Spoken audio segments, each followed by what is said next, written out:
নমস্কার বন্ধুরা, সবাই কেমন আছো? আশা করি সবাই খুব ভালো আছো। বড়দের জানাই আমার সশ্রদ্ধ প্রণাম, ছোটদের জন্য রইল অনেকটা আদর, ভালোবাসা আর আশীর্বাদ। চলে এলাম কাকলির ক্যানভাসের একটি নতুন পর্বে। বন্ধুরা, যারা কাকলির ক্যানভাস চ্যানেলে নতুন আছো তাদেরকে অনুরোধ রইল চ্যানেলটিকে সাবস্ক্রাইব করে পরিবারের সঙ্গে যুক্ত হয়ে যাও আর আমার পরিবারের সঙ্গে যুক্ত হয়ে নতুন নতুন ঘটনা শুনতে থাকো। বন্ধুরা, আজকে যে ঘটনাটা বলতে চলেছি তোমরা থাম্বনেল দেখে আশা করি বুঝতে পেরে গেছো এটা একটা ব্রহ্মদৈত্যর ঘটনা। আজ থেকে বহু বছর আগে নদিয়ার মুরগাছা, বহরমপুর, দেবগ্রাম এই সব জায়গাগুলোতে প্রচুর লোক জল রাস্তা পেরিয়ে এদিকে আসতো এবং ফাঁকা জায়গাতেই তারা বসতি নির্মাণ করে থাকতো। এই সব অঞ্চলগুলিতে পুরনো আমলের যাদের বাড়ি ছিল তাদের বনেদি বাড়ি এবং পুরনো বাড়ি, সেই সব বাড়ি ছাড়াও মাঝের ফাঁকা জায়গাগুলিতে অনেক বাড়ি তৈরি হচ্ছিল। কেউ বা টিন দিয়ে করছে, কেউ বা মাটি দিয়ে করছে। সেই সময় এরকম প্রচুর প্রচুর লোক হঠাৎ করেই একদিন এখানে এসে বাড়ি করতে শুরু করলো এবং যার ফলে ওই অঞ্চলে পুরনো আদি বাড়ি ছাড়াও অনেক এরকম ছোট ছোট ছোট ছোট বাড়ি তৈরি হয়েছিল। ফাঁকা জায়গাগুলোতে তারা বসতি নির্মাণ করে থাকতো। তো এই রকমই একজনের কথা বলছি, যারা হয়তো অন্য জায়গা থেকে এসে হয়তো বাড়িটা তৈরি করেছিল, কিন্তু তাহলেও তাদেরও প্রায় 40-50 বছর হয়ে গিয়েছিল সেখানে বাস করার। তো তাদেরও দাদু হয়তো চলে এসেছিল, তার ছেলে নাতিরা হয়তো ওই বাড়িতেই এখন থাকে, কিন্তু সেই বাড়িটা মাটি থেকে তৈরি করে ভেঙে আবার নতুন করে ইট দিয়ে তৈরি করেছে। তো সেই রকমই সুশীলের কাছ থেকে আমি এই ঘটনাটা শুনেছি। সুশীল আবার শুনেছে তার ঠাকুমার কাছ থেকে।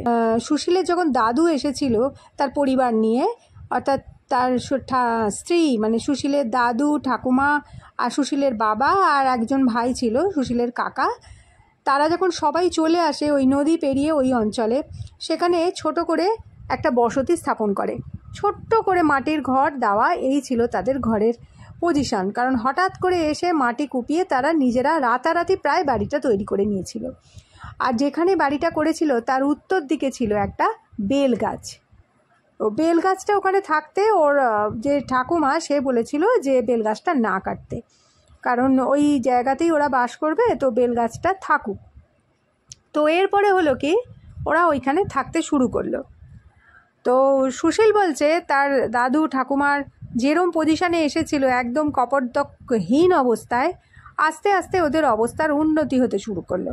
তার ঠাকুমা ওখানেরই একটি বাড়িতে ধান ভানার কাজ পেল, আর ঠাকুরদা সেই বাড়িতেই ভাগ চাষির কাজ পেল।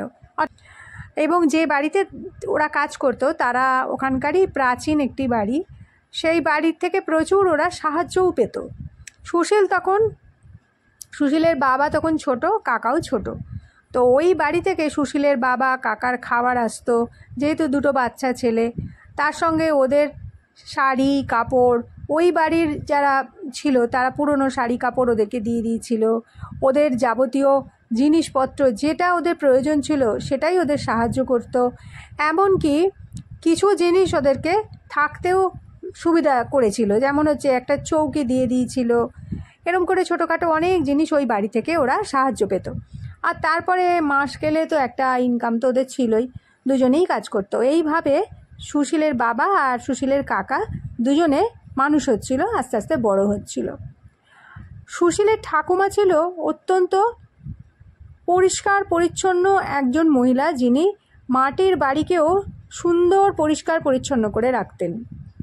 শুধু তাই নয়, তিনি খুব ভোরবেলা উঠতেন এবং উঠে পুরো বাড়ি গোবর দিয়ে নিকোতেন। বাড়ির দেওয়াল, বাড়ির উঠোন, বাড়ির চারপাশ ঝেঁটিয়ে পরিষ্কার করে রাখতেন। প্রতিদিন সকালবেলায় সূর্য ওঠার আগে গিয়ে স্নান করে আসতেন এবং এসে পুজো করতেন। মানে এক কথায় ওই ভদ্রমহিলা ছিলেন অত্যন্ত পরিষ্কার পরিচ্ছন্ন এবং একা হাতে পুরো বাড়ি সামলাতেন। 2 ছেলেকে নিয়ে, স্বামীকে নিয়ে তিনি সংসার চালাচ্ছিলেন। আস্তে আস্তে তাদের অবস্থার উন্নতি হতে লাগলো। এবং এরপরে হলো কি, ওই বাড়ির যে উত্তর দিকে বেল গাছটা ছিল সেই বেল গাছ থেকে প্রায়শই পাকা বেল পড়তো। আর ওই সুশীলের ঠাকুমা দাদু ওই বেল প্রায় ওরকম পড়লে নিয়ে খেতে খেতে হলো কি, ওই বেলের একটা কুচি, মানে একটা কেন, বেলের যে বীজ সেটা পড়ে বেল আর একটা গাছ বেরোলো ওদের বাড়ির ঠিক দক্ষিণ দিকে। মানে অবহেলায় সেই গাছ বাড়তে বাড়তে একদিন বৃক্ষ রূপ নিল। তো ওরা অতটাও লক্ষ্যও করেনি, কারণ ওইখানে তো কত কিছুই বীজ পড়ছে, কত গাছই হচ্ছে, কত গাছগাছালি বেরোচ্ছে, কিছু চেনা গাছ কিছু অচেনা গাছ, তার মধ্যে জাম গাছও আছে, আম গাছও আছে, আর ওই বেল গাছটা বেরোলো। এরপরে হলো কি, যখন ওই রকম ওদের সুশীলের বাবা কাকা বড় হলো, ওদের বিয়ে দিয়ে ওদের স্ত্রী এলো এবং তখন সুশীল হলো, তখন বেল গাছটা যথেষ্ট বড় হয়ে গেছে। এরপরে এই ঘটনাগুলো ঘটতে শুরু করলো। সুশীল বলছে ওর মা ওকে ঘরে শুইয়ে রেখে বাইরে এসেছে, ঘরের কাজ করছে, বাইরের কাজ করছে। সেই সময় ওদের বাড়িটা ইট দিয়ে তৈরি হয়েছে, কিন্তু মাথাটা ছিল টিনের। তো প্রচণ্ড সুশীলের মানে চিৎকার শুনে, সুশীলের এত জোর কান্না চিৎকার শুনে গিয়ে দেখছে সুশীল বিছানা থেকে মাটিতে পড়ে আছে এবং পড়ে পা দুটো মানে ছটপট ছটপট করে চিৎকার করছে। তো সুশীলের মা যে সে অত্যন্ত চমকে গেছে, কারণ সে বাচ্চাকে চারিদিকে বালিশ দিয়ে সুন্দর করে বসিয়ে রেখে এসেছিল যে কিছুতেই তার পড়ে যাওয়ার কথা না। কিন্তু সে কি করে পড়লো, তো যাই হোক, সুশীলের ঠাকুমা বলেছিল যে এবারে বাচ্চাকে আর একা ঘরে রেখে যেও না, তুমি তোমার কাছেই নিয়ে থেকো, বাচ্চা থাকুক না উঠোনে খেলুক, কিন্তু তুমি ওকে একা শুয়ে রেখো না। এরপরে যে ঘটনাটা ঘটলো, রাত্রির বেলায় সুশীলের ঠাকুরদাদা তখন বেঁচে, দাদু তখন বেঁচে, হঠাৎ করে ঠাকুমার চিৎকার চেঁচামেচি শুরু করলো। সুশীলের মা সুশীলকে নিয়ে শুয়েছিল পাশের ঘরে। তো সুশীলের বাবা ছুটে গিয়ে বলল, কি হয়েছে? বলছে তোর গরমে দেখ কুলকুল করে ঘামছে। তো সেই সময়টা ছিল শীতকাল, এই জন্যই সবারই নজর পড়লো, শীতকাল ছিল এবং লেপ ফেপ ফেলে দিয়ে পুরো কুলকুল করে গরমে ঘামছে। তো সুশীলের ঠাকুমা তখন সবাইকে ডেকে আনলো।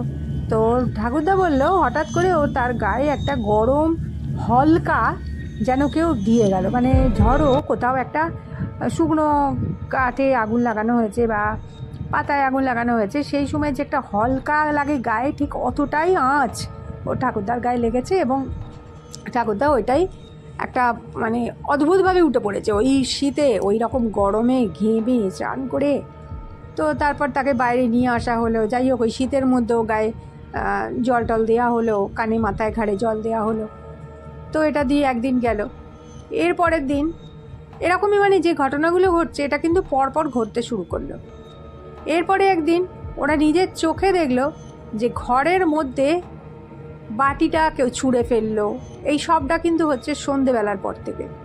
বাটিটা কেউ ছুঁড়ে ফেললো, ঘরের কোথাও কিছু নেই, আলনাটা ধুম করে পড়ে গেল, এরকম আর কি। ঘরে যেগুলো পড়ার কথা নয়, কুজোটা পড়ে ভেঙে গেল, এরকম ঘটনা ঘটতে শুরু করলো। তো আশেপাশের বাড়ির লোকজন বলল যে তোমাদের বাড়িতে ভূতের উপদ্রব হয়েছে। তা ওর শাশুড়ি বলল, মানে সুশীলের ঠাকুমা বলল যে এত বছর ওরা আছে কোনো দিন কিচ্ছু দেখেনি, হঠাৎ করেই কি করে সেটা হয়। ওরা মানতে চাইলো না, কিন্তু পাড়াশুদ্ধ লোক ওই এলাকাটা মানে ওদের বাড়ির চৌহদ্দিটা একটু, চৌহদ্দি অঞ্চলটা একটু এড়িয়ে যেতে লাগলো। সবারই মুখে মুখে চাউর হয়ে গেল যে সুশীলদের বাড়ি ভূত এসেছে। তো তখন ওরা কি করবে, ওরা তো ভয়ে ভয়ে সবসময়তেই অতিষ্ঠ হয়ে থাকতো। ভোরবেলায় তো উঠতো সুশীলের ঠাকুমা, আগেই বলেছি আমি। তো উনি ভোরবেলায় উঠে যখন সবে উঠোন নিকোতে যাবেন, হঠাৎ করে দেখলেন ঠাকুমা বলছে, সুশীলের ঠাকুমা যে ভোরবেলায় উঠে যে উঠোন নিকোচ্ছিল, সেই উঠোন নিকোবার সময় ওকে যেন একটা দমকা হাওয়ায় ধাক্কা মেরে ফেলে দিল এবং ওই হাওয়ার জোরটা এতটা বেশি ছিল যে ও উল্টে পড়ে গড়িয়ে এদিকে চলে এসেছিল। যখন ওর সম্বিত ফিরল তখন আর ওনার জ্ঞানই ছিল না। তারপরে সুশীলের দাদু, সুশীলের বাবা, ওরা সবাই এসে ঠাকুমাকে ঘরে নিয়ে গেল। তো জিজ্ঞেস করাতে বলল যে একটা দমকা হাওয়া কুণ্ডলি পাকিয়ে এসে তার কাছে এসে কি হলো, সে হাওয়ায় নিজেকে টাল সামলাতে পারল না, সেই হাওয়ায় ওকে ঠেলে ঠেলে ঠেলে ঠেলে একদম বাড়ির কোণে নিয়ে গিয়ে ফেললো। তো এইরকম ঘটনা হতেই থাকছিল। ওরা তো খুব চিন্তার মধ্যে পড়ে গেল যে আশেপাশে বাড়ির কারোর বাড়িতে কিচ্ছু হচ্ছে না। ইভেন ওদের যে বেলগাছটা উত্তর দিকে ছিল তার পাশে যে বাড়িগুলো ছিল সেগুলোতেও কোনো ভূতের উপদ্রব নেই। হঠাৎ করে ওদের বাড়িতে কেন এরকম হতে থাকলো? এরপরে হলো কি, একদিন ভোরবেলায় দুমদাম করে একটা ঝোড়ো বাতাসে ইট পাটকেল পড়তে লাগলো ওদের বাড়ির চালে। এবার দেখো টিনের চাল, তার উপরে যদি একটা সামান্য ছোট্ট পাথরও ছোড়া হয় সেটাও কিন্তু বেশ জোরে আওয়াজ হয়। তো এরকম দুমদাম করে মানে পড়তে লাগলো, এমন পড়ছে যেন হচ্ছে ভারী ভারী কিছু পড়ছে। তো ভোরবেলায় ওরকম আওয়াজ শুনে বাড়ি শুদ্ধ একদম তটস্থ। এদিকে বাচ্চা ছেলেটা রোজ ভোরবেলায় কাঁদতে শুরু করে, কোন দিকে তাকিয়ে যেন সে চিৎকার করে। পেলে যেমন মানুষ চোখ বড় বড় করে থাকে না, বাচ্চাটা ঠিক ওরকম ভোরবেলায় বড় বড় চোখ করে ঘরের যেন বিভিন্ন কোণ টোনগুলো দেখছে। তাই এরকম করতে করতে পাড়াপড়শির থেকে ওরা শুনতে শুরু করলো, মানে জানতে চাইলো যে এরকম কি আর কারোর সাথে হচ্ছে কি না। সবাই বললো যে না, পাড়ার কারোর সাথেই কিচ্ছু হচ্ছে না, শুধু ওদের বাড়িটাতেই হচ্ছে। তো তখন ওরা গেল একজনের কাছে। ওই পাড়াতেই একজন ছিল যিনি এইগুলো আর কি করতেন, মানে বুঝতে পারতেন যে হাওয়া লেগেছে না বাতাস লেগেছে, নাকি বাড়িতে কি শুরু অপদেবতার উপদ্রব হচ্ছে। এরকম যখন ওনারা গেলেন তার কাছে জিজ্ঞেস করতে, তো তিনি বললেন যে তাদের বাড়িতে কবে থেকে এরকম হচ্ছে, বাড়ির পজিশনটা কী বলে তিনি বললেন তাদের বাড়িতে একদিন আসবেন। তো একদিন ওদের বাড়িতে নিয়ে আসা হলো। তিনি এলেন, এসে পুরো বাড়িটা ঘুরে ঘুরে ঘুরে ঘুরে দেখলেন। দেখে বললেন যে এটা ব্রহ্মদৈত্যর উপদ্রব। ব্রহ্মদৈত্য এমনিতে কারোর কোনো ক্ষতি করে না, কিন্তু তার যাতায়াতের পথে যে থাকে তাকে সে সরিয়ে দেয়। আমি দেখতে পাচ্ছি, মানে ওই ভদ্রলোক বললেন যে উত্তর দিকে ওদের একটা পুরনো বেলগাছ ছিল, দক্ষিণ দিকে আর একটি বেলগাছ হয়েছে, আর এই উত্তর থেকে দক্ষিণে উনি যাতায়াত করেন, আর যাতায়াতের পথে যা থাকে সেইগুলোই উনি এরকমভাবেই, ওনার পছন্দ নয় সেই জন্য এরকম করছে। তো তখন তো ওরা সবাই ভয় পেয়ে গেল যে সত্যি কথাই যতদিন উত্তরের গাছ ছিল ততদিন কিচ্ছু হয়নি, কিন্তু দক্ষিণের গাছটা যখনই মানে হলো, বড় হলো, শাখা পোশাখা বেরোলো, তখনই তো এই উপদ্রব শুরু হয়েছে। সত্যি কথাই, তাহলে উপায় কি? তখন তিনি বললেন যে উপায় হচ্ছে একমাত্র ওই জায়গা থেকে সরে আসা, ওনার যাতায়াতের পথ থেকে সরে আসা। আর ওনার উনি কিছু উপায় বলে দিলেন যে কোথায় কি করতে হবে। ওরা প্রত্যেক দিন যে উত্তরের বেলগাছটা ছিল সেটাকে পুজো করতো, পরিষ্কার করতো। বললো যে দেখো তোমরা তো তাকে আবাহন করেছো, তোমরা এত যত্ন করেছো, তো তিনি ওই গাছেই বাস করতেন, কিন্তু যেহেতু দক্ষিণ দিকের গাছটা হলো তার জন্য তিনি এখন ওই গাছেও যাতায়াত করছেন, যার জন্যে তোমাদের এই অবস্থাটি হয়েছে। তো উনি তারও কিছু উপায় বলে দিলেন, এবং এটা তারও সাথে বললেন যে ঠিক উত্তর থেকে দক্ষিণে একটা সরল রেখা বরাবর যে লাইনটা টানলে যেটা হয়, সেই অঞ্চলটা টোটাল ফাঁকা রেখে দিতে, দরকার হলে ঘর ভেঙে অন্যদিকে করুক, কিন্তু ওই জায়গাটায় যেন কিচ্ছু না থাকে। তো এরপরে ওরা আবার বাড়ি ভেঙে, ওদের যেখানে ওরা কাজ করতো তাদেরকে বলাতে তারা ভেঙে আবার একটু সাহায্য করলো, অন্যদিকে বাড়ি করলো, এবং সেই জায়গাটা ওই জায়গা থেকে বেশ কয়েক হাত দূরে।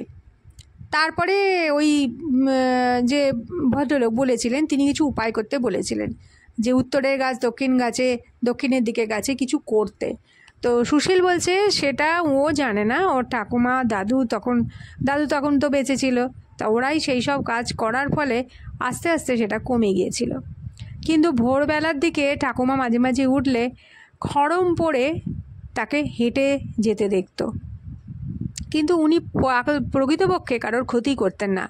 ইভেন ওই ভদ্রলোক বলেছিলেন, যিনি এসে সব দেখে বলেছিলেন যে তোমাদের এখানে বাড়ি করার পর এই এত উন্নতির মূলেই কিন্তু উনি তোমাদের খুবই মানে কিছু করেন না, পরন্তু ওকে যত্ন করার ফলে উনি খুব প্রীত হয়েছেন এবং তোমাদের আশীর্বাদের হাতই বাড়িয়ে দিয়েছেন। তোমাদের দেখো এখানে আসার পর কিন্তু উন্নতিই হলো, কিন্তু ওই যে দক্ষিণের গাছটা থাকার ফলে ওনার যাতায়াতের পথে তোমাদের ঘর পড়ে যাচ্ছিল, সেই জন্যেই তোমার শ্বশুরমশাই হঠাৎ করে গরম বোধ করছিল, ওখান দিয়ে উনি পাস করছিলেন, বাচ্চাটা পড়ে গিয়েছিল, ঘরে জিনিসপত্র পড়ে যেত, মানে যা কিছু ঘটনা ঘটেছিল স্রেফ ওই একটিই কারণে। তো যাই হোক, সেই সব করার পর সেই অবস্থা থেকে ওরা বেঁচেছিল আর কি, ওরম আর হতো না। উনি ওনার রাস্তা দিয়ে যাতায়াত করতেন, কেউ ওনার যাতায়াত করতেও অনেকে দেখেছিল ওনাকে। তো এই ছিল ব্রহ্মদৈত্যর একটা ঘটনা। তো আজকের ঘটনা আশা করি তোমাদের ভালো লাগবে, ভালো লাগলে একটা লাইক করে দিও, কমেন্ট করো, শেয়ার করো, আর পরের দিন চলে আসছি আবার নতুন কোনো ঘটনা নিয়ে। ততক্ষণের জন্য সবাই খুব খুব ভালো থাকো, আনন্দে থাকো, সুস্থ থাকো, কাকলির ক্যানভাসের সাথে থাকো। নমস্কার, ধন্যবাদ। আমার সমস্ত ভিউয়ার্সদের জানাই অজস্র ধন্যবাদ। এবারে বলবো তাদের কথা যারা আমাকে আগের পর্বে কমেন্ট করেছো। তারা হলেন মায়ার সরকার, গীতা গোস্বাম এবং হেসেলে ফুড রেনবো। তোমাদের অন্তর থেকে অজস্র অজস্র ধন্যবাদ এবং ভালোবাসা জানাই।